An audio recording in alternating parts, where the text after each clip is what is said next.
And then more construction, you know. I think that people have gotten accustomed to, especially out on Airport Road, is our housing construction.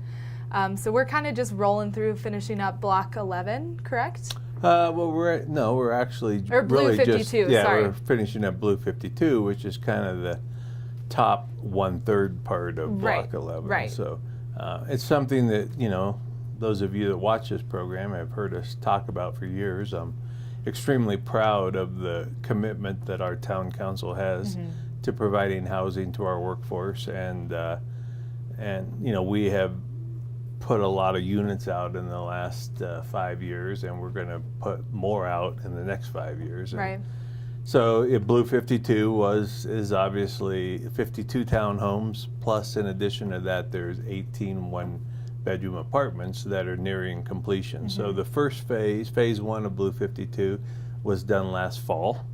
All of those units were sold and are occupied. Phase 2 is in the final stages, and some of those are done. We did the lottery, we drew names. I believe there was 30-something, 33, 35 units in phase 2. And the last information I got, all but 4 or 5 of those units have been sold. Wow. And I'm actually signing paperwork on Monday for the first closing for phase 2. So wow.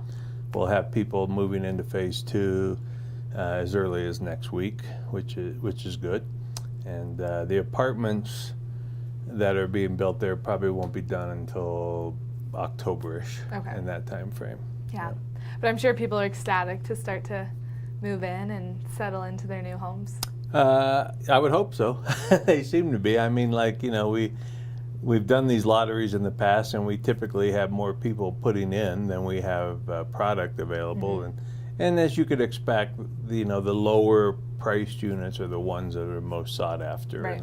And that's really, you know, we're trying to serve some of that the service workforce that we have here, and sometimes those are the people that are struggling the hardest to just try to make ends meet in here. And so, you know, for sale housing is important, but we're also looking, we know not everybody is in a position to buy a home, and so the next phase of Block 11 that we are in the planning phase now, and people may have noticed that we were moving dirt, and that's everything south of the Blue 52 units, and a lot of that area is where the skiers park in the winter. The satellite lots. So that's really becomes the next phase, and we're laying all the infrastructure and the water lines and electrical, and this year, and then next summer we will start going vertical on 111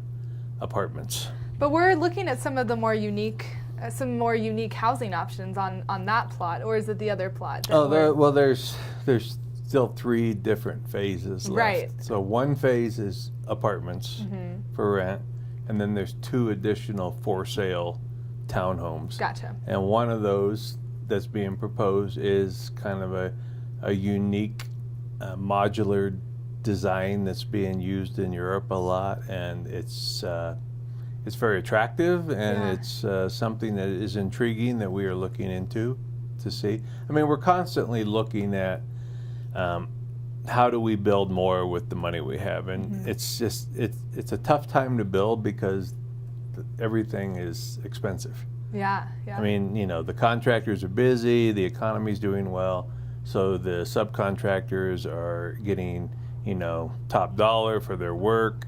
It's harder to find people, so they can afford to ask more. So, you know, the cost per square foot has increased over the last several years. Right. And so it's good that the economy is doing well, but on the other hand, when you're trying to build a lot of units, you're also paying a little more than we may have done 10 years ago had we been building these things. So, you know, we're always looking for what's the latest, greatest, how are they doing prefab? Is that some ways you can save money?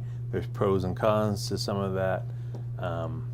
But those are things that we're working on. But regardless, everything is getting built in stages out there.